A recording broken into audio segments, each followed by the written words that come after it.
நிஃப்டியில் அக்டோபர் 1ஆம் தேதி ஒரு 100+ பாயிண்ட்ஸ் வந்து கேட்ச் பண்ணோம். ஸோ அது எப்படிங்கிற விஷயத்தை நான் உங்களுக்கு சொல்ல போகிறேன். இப்போ ஃபஸ்ட்டு கேண்டில் பார்த்தீங்கன்னா ஒரு ரிஜெக்ஷன் நடந்திருக்கு. ரெண்டாவது கேண்டில் பார்த்தீங்கன்னாக்கா ஒரு க்ரீன் கலர் கேண்டில் வந்திருக்கு.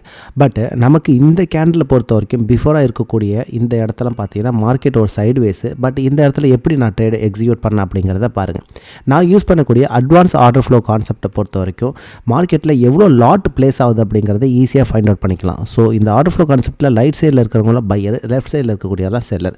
ஸோ ரைட் சைடில் 54K போட்டிருக்காங்க. 54Kனாக்கா 54,000 லாட்டை இன்ஸ்டியூஷன் போட்டிருக்காங்க.